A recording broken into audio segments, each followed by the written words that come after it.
day, and thank you for standing by. Welcome to the IHS Markit third quarter 2021 earnings conference call. At this time, all participants are in a listen-only mode. After the speaker's presentation, there will be a question-and-answer session. To ask a question during the session, you will need to press star one on your telephone. Please be advised that today's conference is being recorded. If you require any further assistance, please press star zero. I would now like to hand the conference over to your speaker today, Eric Boyer, Head of Investor Relations. Please go ahead. Good morning, and thank you for joining us for the IHS Markit Q3 2021 earnings conference call. Earlier this morning, we issued our Q3 earnings press release and posted supplemental materials to the IHS Markit Investor Relations website. Our discussion on the quarter are based on non-GAAP measures or adjusted numbers, which exclude stock-based compensation, amortization of acquired intangibles, and other items. IHS Markit believes non-GAAP results are useful in order to enhance understanding of our ongoing operating performance, but they are a supplement to and should not be considered in isolation from or as a substitute for GAAP financial information. As a reminder, this conference call is being recorded and webcast and is copyrighted property of IHS Markit. Any rebroadcast of this information, whole or in part, without the prior written consent of IHS Markit is prohibited. This conference call, especially the discussion of our outlook, may contain statements about expected future events that are forward-looking and subject to risks and uncertainties. Factors that could cause actual results to differ materially from expectations can be found in IHS Markit's filings with SEC and on the IHS Markit website. After our prepared remarks, Lance Uggla, Chairman and CEO, and Jonathan Gear, EVP and Chief Financial Officer, will be available to take your questions. With that, it is my pleasure to turn the call over to Lance. Okay, thank you, Eric, and thank you for joining us for the IHS Markit Q3 earnings call. We had another very strong quarter. Q3 revenue was $1.18 billion, with organic growth of 9%. Adjusted Ebitda of $516 million, with margin of 43.7%, puts us on track for the full-year margin expansion of 100 basis points, excluding FX. Adjusted EPS of 85 cents will be up 10% over the prior year. Overall, we're very happy with our Q3 and year-to-date results, and we're raising our full-year underlying revenue and adjusted EPS guidance. In terms of industry verticals, let me first start with our financial services segment, which had another strong quarter with 8% organic growth in Q3. Within financial services, information performed well, with organic growth of 6%. And the main contributors of this included pricing, valuations, equities regulatory reporting and trading analytics platforms, and our issuer solutions products due to strong IPO markets and the momentum in ESG initiatives. Solutions also had a strong quarter with 9% organic growth and similar trends which we saw in Q2 due to the strong market activity in equities and loans, as well as the continued broad-based rebound of the investments being made by our customers in solutions. This strength was accelerated by our new offerings and enhancements across the solutions portfolio. Finally, our processing business grew 12% organically, with strengths in loans and derivatives performance as expected. For the full year, we still expect financial services to be in the 7 to 8% organic growth range. Let's move on to transportation, which had organic revenue growth of 15% in Q3. You'll recall that the basis for comparison, the third quarter of 2020, was depressed by significant pricing concessions that we granted our customers at the height of the COVID-related lockdowns. But like Q2, this quarter's performance also reflected strong underlying growth across the transportation businesses. Our renewal performance was strong across the board, demonstrating the must-have nature of our products in the current challenging market environments. For example, Carfax for Life has now established itself as a critical and innovative service loyalty solution for dealers at a time when driving higher levels of service lane activity is key to offsetting the lower levels of new car sales. Another example is the strong performance of our forecasting solutions as the industry grapples with the largest supply chain shock it has ever experienced. However, over the past 2 months, we have also seen the escalating supply chain crisis lead to further production cuts. And as a result of shortage of cars on dealer lots, we are seeing a temporary slowdown in sales of products that support OEM and dealer and sales and marketing. We remain very confident in the outlook for these products as inventory levels begin to recover, but overall, another great quarter for our auto businesses, which demonstrates the importance of our services to the industries. Our maritime and trade business continued to perform well, driven by momentum of our innovative risk and compliance solutions and by our growing footprint in the financial sector. I'm very pleased to see our new product investments over the past several years continuing to pay off. For the full year, we expect transportation organic growth to be in the 14 to 16% range. This represents a healthy underlying high single-digit growth rate, excluding the favorable year-over-year comparisons due to the pandemic. Let's move on to resources, where organic decline was a modest 1% in Q3, and as expected. Recurring revenue improved sequentially across our businesses, and non-recurring revenue benefited from increased demand for consulting services and our software businesses. As expected, our ACV experienced continued positive growth in Q3, which we believe should continue in Q4, providing a strong foundation for our 2022 recurring revenue. Our downstream organic revenue growth was very strong in the quarter, and we expect this to continue into Q4 as we help our customers navigate global supply chain disruptions in many markets. In 2021, we continue to expect organic revenue results within resources to improve compared to 2020 and to be down year-over-year in the low single digits as the upstream improves and strong growth in downstream continues. Finally, CMS organic revenue growth was strong at 11% and 5% normalized for the BPVC. In particularly, ECR was very strong and is benefiting from increased consulting services as a result of uncertainty due to global supply chain disruptions. For the full year, we still expect CMS to deliver mid-single-digit organic growth. There were 2 strategic initiatives announced in the quarter. We completed the formation of the Ostra JV, which includes our Markit Serve and CME's optimization businesses. We also signed a purchase agreement for the divestiture of Opus, commensurate with the close of the merger with S&P Global. And now I'll turn the call over to Jonathan. Great, thank you, Lance.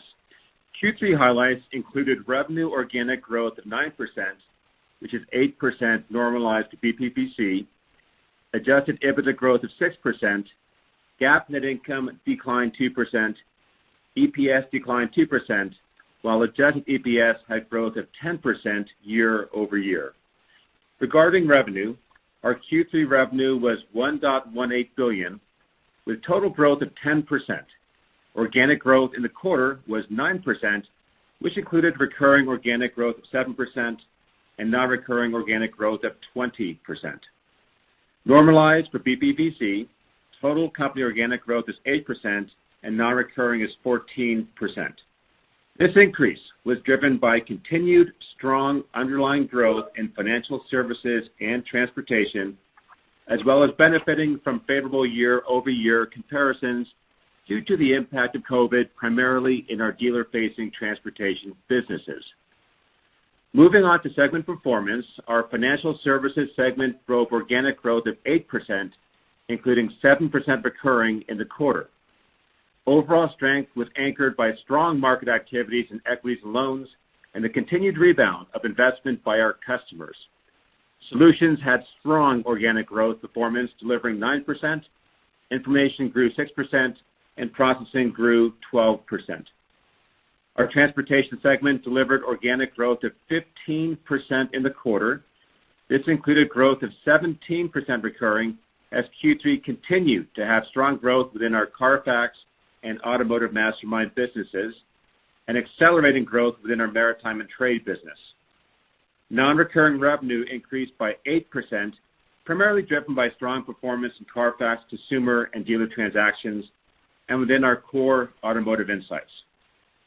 Our Resources segment declined by 1%, which is comprised of a 4% recurring decline and 30% non-recurring increase. Q3 organic ACV increased by $7 million in the quarter, and our trailing 12-month organic ACV is down 3%.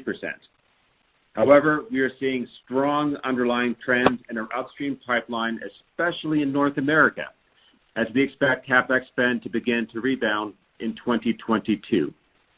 We continue to see strong demand in our downstream businesses, particularly in our products and services that support energy transition and energy market supply chains.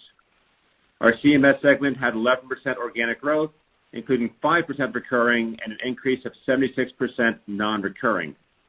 Normalized for BPPC, total CMS organic growth is 5%, which includes non-recurring organic growth of 14%.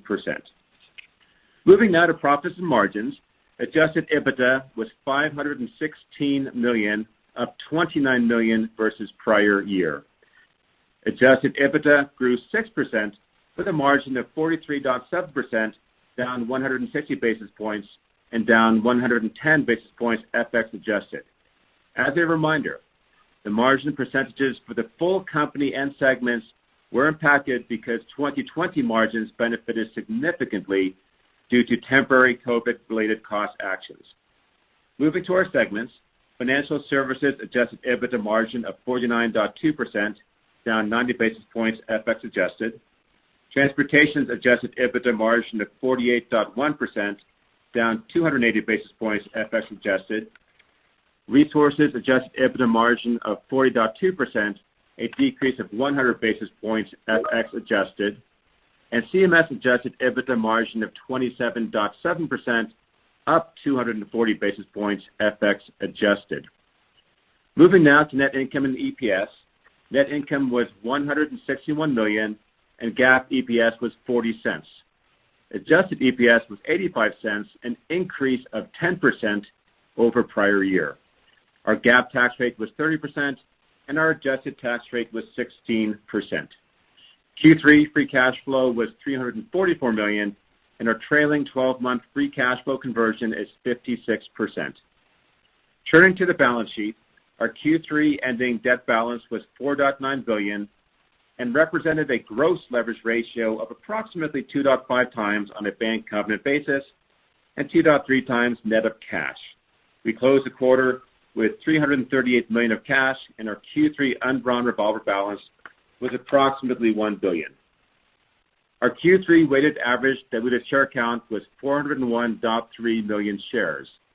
As we mentioned in Q4, the merger agreement with S&P Global restricts our ability to purchase our shares, and therefore our share repurchase program is currently suspended other than for the repurchase of shares associated with tax withholding requirements for share-based compensation.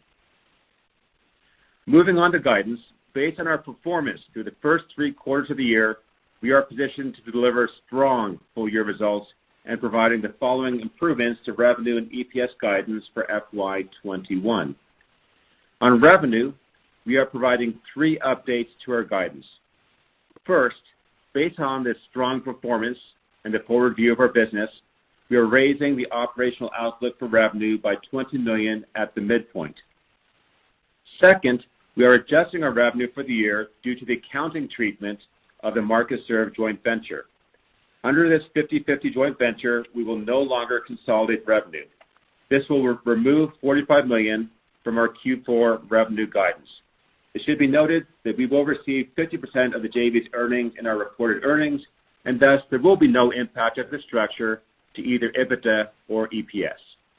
Finally, we are lowering revenue for the year by $10 million due to the FX impact in the second half. The net of these adjustments is our new range of $4.61 to $4.63 billion, which represents a 7 to 8% organic growth rate. Adjusted EBITDA is being maintained at $2.02 to $2.03 billion, with adjusted EBITDA margin expansion of approximately 100 basis points adjusted for FX. And adjusted EPS is being increased by 3 cents to $3.18 to $3.20 per share. We do expect cash conversion in the upper 50s due primarily to the one-time impact of the Markit joint venture and also with S&P Global deal-related merger costs. And with that, I'll turn the call back over to Lance. Okay, thanks, Jonathan. We had another strong quarter, and our results to date set us up to have a great year due to improving end markets and very strong execution by our teams. As this may be our last earnings call as IHS Markit, I want to thank our many investors over the years for their support and say that I'm very excited to be a future shareholder of S&P Global as they integrate IHS Markit to create even greater value in the years to come. Operator, we're now ready to open the lines for Q&A. Thank you. As a reminder, to ask a question, you will need to press star 1 on your telephone. To withdraw your question, press the pound key. We ask that you please limit yourself to one question. Please stand by while we compile the Q&A roster. Our first question comes from Kevin McVeigh with Credit Suisse. Your line is open. Thank you, and congratulations to all you folks. If this is the last call, you've been an amazing management team, and it's been a pleasure to work with you folks. So, hey, Lance, you talked about kind of supply chain disruption a lot, and obviously the business is thriving within the context of that. How much of that is obviously there's a lot of shock in the system, but just trying to understand how much of that is that, and maybe just reshoring is structural changes in businesses post-COVID. So I guess, is there any kind of nuances between just structural reshoring as opposed to near-term just supply shock? Yeah, I think most all of our supply chain disruption is short-term related. I think some of it with respect to China and longer-term geopolitics will bode well for us. We saw very positive supply chain impacts in terms of upward revenue in our chemicals pricing businesses, our economic and country risk services that have a supply chain product built into them, and our consulting services as well. So, I think in an information business, volatility always bodes well across the whole portfolio, and there are pluses and minuses as our automotive business is expecting, as car sales wane through the supply chain shortages that are unprecedented, coupled with less used cars available. Those can have temporary negative impacts. But net, when we look across the whole firm and we look at our revenue for the year and our expectations as we start next year, it's a short-term set of pluses and minuses that provide the same guidance as we expected at the beginning of the year. Next question. Our next question comes from Gary Bisbee, Bank of America Securities. Your line is open. Hey, guys. Good morning. I'll add my congratulations on a terrific run. I guess I just wanted to ask about the impact of the Markit joint venture. On a full-year basis, for the business, does it make sense to effectively, quadruple that Q4 revenue hit? And are there other things we should think about, how it impacts margins, pulling that business out, and any other color would be helpful. Thank you. Okay, thanks, Gary, and thanks, Kevin, as well for the compliments. Appreciate that. Why don't I pass that over to Jonathan, and if he wants to add Adam to that on the USTRA impacts, they can do so. Jonathan? Sure, will do. Yes, so Gary, I would think it's just very simple math. I would take the 45 we just spoke about for Q4. Roughly 4 times that would be a full year impact of removing the market serve revenue from our reported results. As I mentioned in my comments earlier, we will still report profit through earnings, and so there will be no impact on EBITDA and EPS in an absolute basis.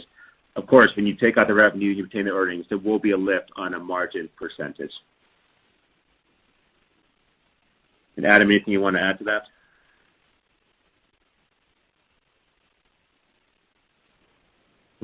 You're muted, Adam.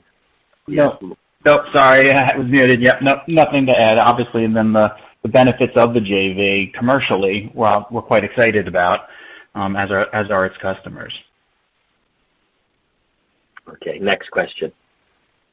Our next question comes from Jeff Mueller with Baird. Your line is open. Yeah, thanks.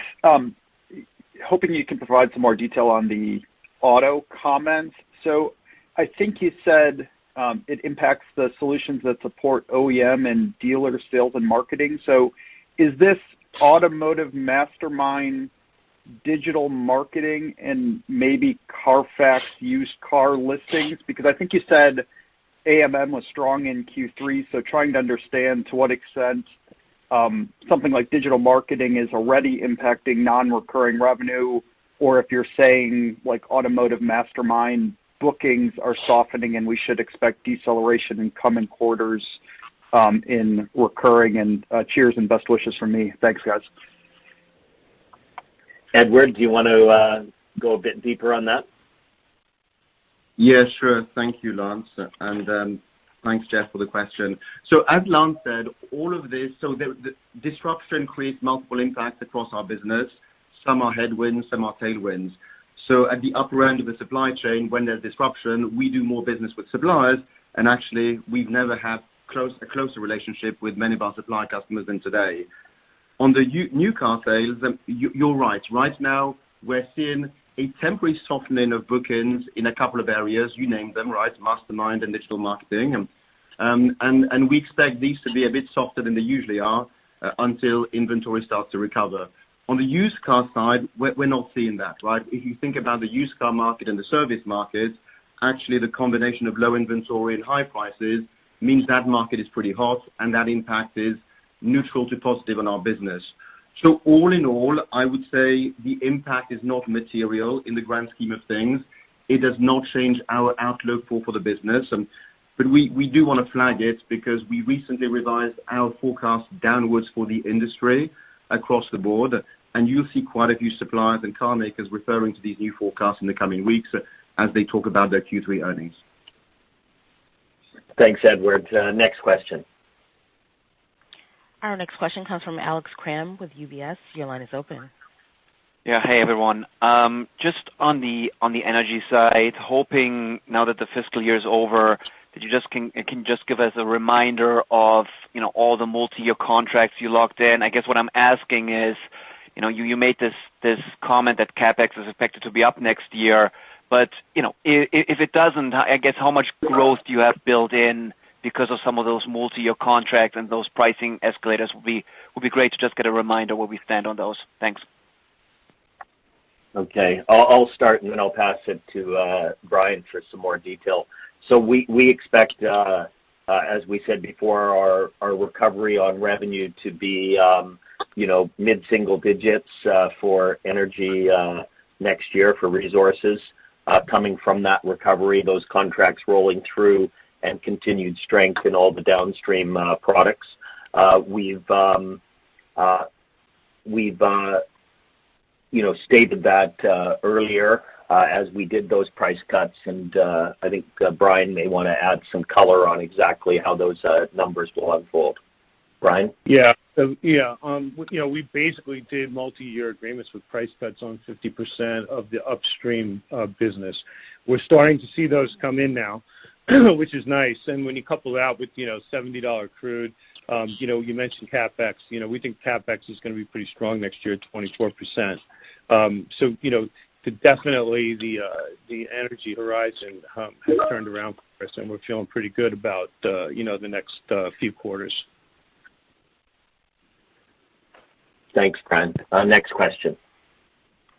Our next question comes from Hamzah Mazari with Jefferies. Your line is open. Good morning. Thank you. My question is just around the upcoming merger with S&P. Maybe if you could just talk about timing-wise, next steps. Feels like closing Q4, but anything you can share on pre-planning integration work you're doing that gives you sort of confidence on the revenue synergies highlighted. And again, congrats on building a great company and all the work you've done here. Thank you. Okay, thank you very much. Well, the work on the merger by the teams at S&P and IHS has been substantive. Given that we originally expected a July close, we've had several extra months through the summer and here in the fall to really ready ourselves for the opportunity set of this merger, both on the revenue, cost takeout, organization, and of course, building, pausing the share buybacks in both companies has provided for, that opportunity set to be launched as we look forward. On timing, we've said our expectation was the calendar year Q4, which we're rapidly on top of here as we approach October 1. We haven't changed our forecast on that, but I always I say to my team, or when people ask me that question, that if it rolled into the new year into January, it wouldn't surprise me. So we're on track. Everything, the teams are doing a great job. They're doing all the work that's needed to get the deal closed, and we're rapidly approaching the end of the year. And I hope we can complete in that schedule. But it wouldn't surprise me if it was 30 days later. But I don't have that information to share. Next question.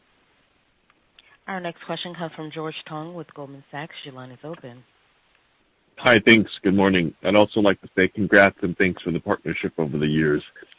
You're raising your operating outlook for revenue by $20 million for the full year. Can you elaborate on where the upside is coming from? It really, I have to say, it's coming from all across the firm, George. So pleased. I'd love to brag a bit about all the work that the CMS team has done. Since the merger of IHS with Markit, we've rebuilt the platforms, built out a whole digital product suite. I was really pleased to show that mid-single-digit ex-BPVC revenue, and congratulations to Ken Honroth and their team because real good job. ECR has been a slow, low single-digit grower.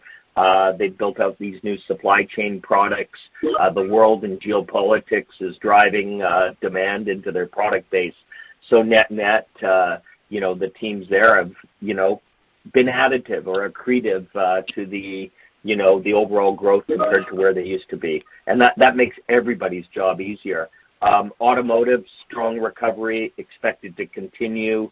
The underlying core of automotive at high single digits is right where we've always talked about it being, and we don't see that changing. Hats off really to the Mastermind team. That acquisition has turned out to be a very, very important forward component. I know many of our shareholders, challenged us on that acquisition as, not being as accretive as we wanted to do early on. The teams stuck with it in terms of the build out of the enterprise Mastermind products. Those have been rolled out to 2 major dealers, and lots more to come. New products in Carfax for Life taking hold. Dick and the team are really excellent execution. You get into financial services, the iPrio acquisition. Again, our last 2 acquisitions, these are real, the real fruits of those acquisitions are showing. The private equity markets around eye level, substantively building, recovery of investments and solutions, really, excellent acquisition that's turning into strong organic growth now. And then in energy, we're, hey, who would have thought it? You're a $70 oil price heading towards 100. It's a CapEx recovery. You've got the world recovering, and that's midstream, mid single-digit growth across resources next year, coupled with a recovered CMS, strong financial services, and automotive. The view is we're at the top end of our long-term 5 to 7% guidance that we provide, and that bodes well for the firm. So very mixed, strong revenue growth organically. Looking to achieve the 100 basis points, of course, is our normal expected takeout, with the rest going into investing in new products and new opportunity sets. So great job. It's probably my last chance publicly to congratulate the teams. But I have to say, whether it was through Markit or post the IHS Markit merger, teams have stayed focused on incremental organic growth, incremental margin expansion, steady investments in our organic strategy, and where we've acquired to make sure we get the best out of that. And the follow through to earnings has been excellent, and I don't expect that to change. I think with S&P Global, there's a whole new set of revenue opportunities, and of course, substantive cost synergies and share buybacks ahead. So lots to look forward to, and it's been a real exciting journey, but the excitement doesn't stop here. Next question. Our last question comes from Toni Kaplan with Morgan Stanley. Your line is open. Terrific, thank you.